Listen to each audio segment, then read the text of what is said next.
हाँ तो भाई साहब, पाकिस्तान वर्सेस साउथ अफ्रीका के दरमियान 3 T20 मैचेस की जो सीरीज है भाई साहब, उसका स्टार्ट होने जा रहा है। और प्लान में थोड़ा सा चेंज रहेगा। वो चेंज क्या रहेगा? जो हमने टेस्ट मैच में किया वो यहाँ पे नहीं करना।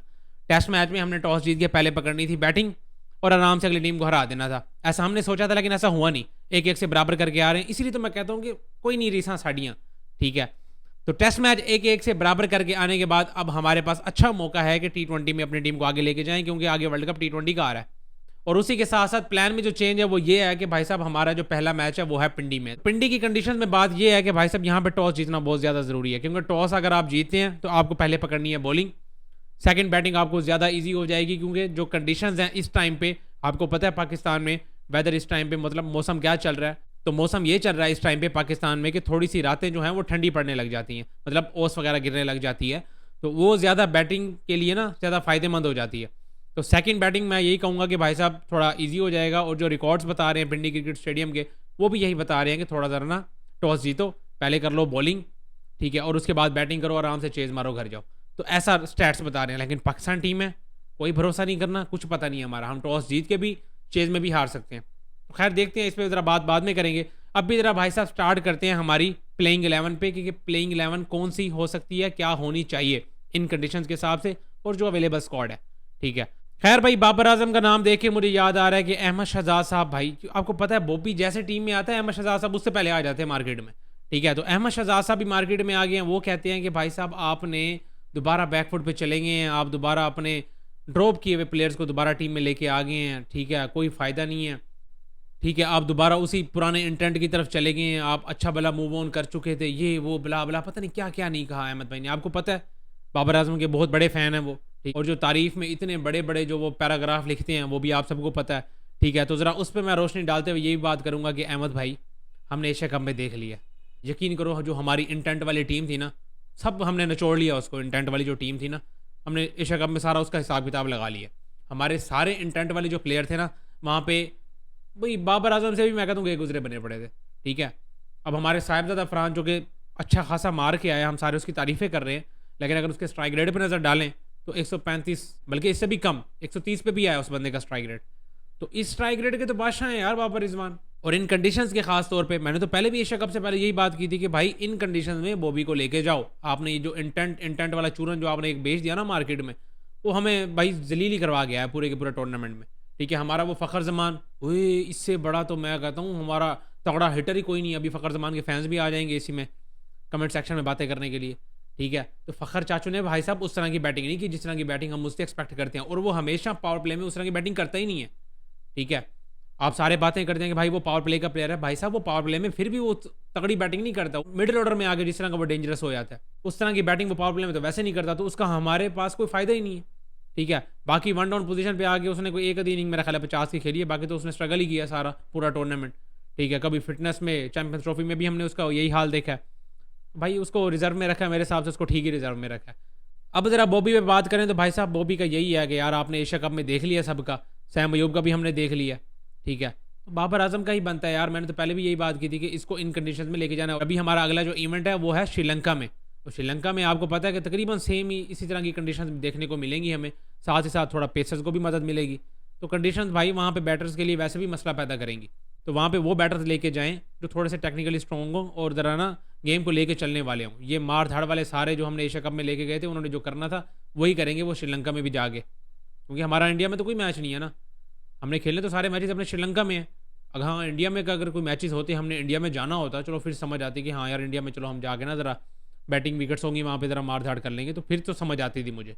लेकिन हमने जाना है भाई साहब श्रीलंका में, उन कंडीशंस में बॉबी के अलावा मुझे कोई समझ नहीं आती। ठीक है, एक आधा बैटर तो ऐसा होना चाहिए। अब ज़रा बात करते हैं कि प्लेइंग 11 पे इसको किस नंबर पे खिलाना चाहिए।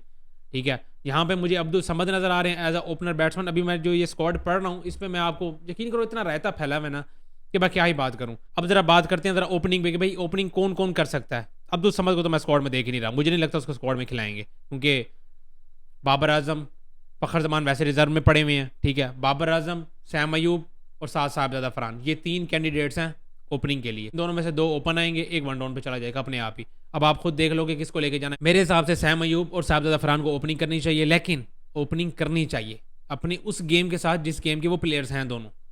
ठीक है, अगर तो आके उस हिसाब से ही खेलना है, उसी इंटेंट से ही खेलना है, तो फिर बॉबी को ही जाना चाहिए ओपनर। ठीक है, फिर उसका ये है कि वो एक एंड से सुकून से खेलता तो रहता है ना, पावर प्ले में जाने का उसका ये फायदा है कि वो थोड़ा सेट हुआ होगा, फिर ताकि वो अचानक जो स्पिनर्स आ जाएंगे ना, वो स्पिनर्स भी आपको पता है आजकल ज़्यादा प्रेशर में आया हुआ लड़का, थोड़ा फिर स्पिनर्स पे भी मसला करता है बाबर आजम। बाकी देखो वन डाउन पोजीशन पे भी उसका रिकॉर्ड बहुत अच्छा है, कोई मसला है नहीं।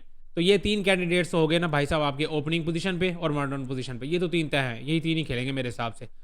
अब ज़रा अगले नंबर पे आए 2 डाउन पोजीशन पे, तो वहाँ हमारे कप्तान साहब सलमान अली आगा, जाहिर सी बात है कप्तान है, बाहर तो बैटिंग ही नहीं, तो या तो वो वन डाउन पोजीशन पे खेलते हैं, लेकिन अब अगर बाबर को ले लिया है तो वन डाउन पोजीशन पे तो आएंगे वो।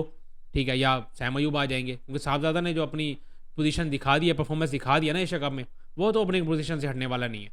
तो 2 डाउन पोजीशन पे मेरे हिसाब से आगा सलमान आएंगे। फिर देखा जाए तो आगे हमारे पास एक और बैटर भी पड़े हुए हैं जो कि टॉप ऑर्डर के बैटर हैं, हसन नवाज, और उसके बाद हमारे जो कीपर हैं, तो मोहम्मद हारिस को हमने अगर स्क्वाड में नहीं रखा तो मतलब उस्मान खान भी आपकी वो भी बैटिंग लाइनअप में भी आएंगे ना, आपको पता है वो बंदा ओपनिंग करता है या वन डाउन पोजीशन पे आता है। अब 2 डाउन पोजीशन पे हमारे आगा जी आएंगे या उस्मान खान आएंगे, इस चीज़ का ना अभी तक मुझे पता है ना आपको पता है, वो तो मैच पे चलेगा भाई साहब पता कि किसने आगे 2 डाउन पोजीशन पे खेलना है। अभी हमारे हसन नवाज साहब फिर चलो वो 5वें नंबर पे आ जाएगा, 6ठे नंबर पे मेरा ख्याल है फिर मोहम्मद नवाज को भेजेंगे ये, और फिर 7वें नंबर पे बनता है राणा फ़हीम अशरफ का। तो ये तो हो गया सारा हमारा बैटिंग लाइनअप। ठीक है, इसमें 2 ऑलराउंडर्स ऑलरेडी आ चुके हैं जो कि मेरे हिसाब से दोनों ही नहीं बाहर बैठेंगे, क्योंकि राणा फ़हीम अशरफ और मोहम्मद नवाज ने फिर भी एशिया कप अच्छा खासा खेला है, ठीक ठाक खेला है, मतलब बॉलिंग से भी परफॉर्म करके दिया है, बैटिंग से भी सही परफॉर्मेंस दी है उस बंदे ने, और इन कंडीशन में वो वैसे बाहर नहीं बैठेगा। अभी देखो विकेट्स किस तरह से बनती हैं, ये भी देखने वाली बात है। बातें चल रही थी पिछले दिनों के भाई साहब विकेट्स भी इस तरह की बनाने की कोशिश कर रहे हैं कि थोड़ी स्पिनिंग कंडीशन में बनाएं ताकि हमें आगे जाके आसानी हो, और बनाने भी यही चाहिए यार, मतलब फ्लैट ट्रैक बना के कोई रीज़न नहीं है मेरे हिसाब से कि फ्लैट ट्रैक बना के आप मार धाड़ करके यहाँ पे 100-50 मार के जाएँ, आगे जाके आपसे कुछ होना है, तो इस चीज़ की मुझे समझ नहीं आती। तो स्पिनिंग कंडीशन अगर बनाते हैं तो नवाज साहब तो किसी सूरत बाहर नहीं बैठते, क्योंकि वो इन कंडीशन में बैटिंग भी अच्छी कर लेता है, बॉलिंग तो वैसे अच्छी करता ही है। राणा फ़हीम अशरफ भी आपको पता है भाई, जो मर्जी हो राणा तो आपको पता है वो टीम में नज़र आएगा ही आएगा। तो ये तो हो गए आपके पहले 7 नंबर पे, जिसमें 2 ऑलराउंडर, जिसमें बल्कि 3 ऑलराउंडर्स आ रहे थे, आगा सलमान भी बॉलिंग कर लेते हैं भाई, तो ये 3 ऑलराउंडर्स आ गए इनमें, बाकी आपके जी बैटर्स हो गए सारे, तो 7 आपकी पोजीशंस हो गई ये 8, 9, 10, 11, ये 4 में मैं रखूँगा 2 अच्छे स्पिनर्स और 2 ही अच्छे पेसर्स। ठीक है, इसमें 2 अच्छे स्पिनर्स हैं, वो आप इब्रार अहमद को लेके जा सकते हैं। ठीक है, और उसके साथ साथ हम लेके जा सकते हैं उस्मान तारिक को, जो कि मेरे हिसाब से ज़रा नया एक्शन, और आपको पता है PSL में उस बंदे ने सबको तंग किया था, उसका एक्शन इस तरह से है ना, बिल्कुल मैं कहता हूँ तसल्ली से आता है बॉलिंग करने के लिए, पूरा टाइम है उसके पास, तो वो ज़रा तंग करता है बैटर्स को। तो अगर आपने उसको स्क्वाड में रखा तो भाई साहब खिलाए में सही। अब ये मैं फिर बात वही कर रहा हूँ, डिपेंड करेगा कंडीशन में, अगर तो भाई स्पिनिंग कंडीशन हैं तो फिर आपकी मोहम्मद नवाज़ 1, उसके बाद अबरार अहमद 2 हो गए, और तीसरा आ गया जी हमारा उस्मान तारिक। तो 3 स्पिनर्स आपके हो गए अच्छे, जो कि आपको अच्छा करके दे सकते हैं। साथ 2 पेसर्स आ जाते हैं हमारे शाहीन शाह अफरीदी, नसीम शाह, तो राणा तो फिर है ही है। ये मतलब 3 आपके पास पेस की भी ऑप्शन हैं, अगर तो विकेट थोड़ा इस हिसाब से है, क्योंकि श्रीलंका में मदद मिलेगी पेसर्स को भी, तो मेरे हिसाब से ये 3 पेसर्स अच्छी खासी मतलब हिसाब किताब लगा सकते हैं। तो ये है मेरे हिसाब से प्लेइंग 11। बाकी आप सबको क्या लगता है कि प्लेइंग 11 क्या होनी चाहिए इन कंडीशंस के हिसाब से?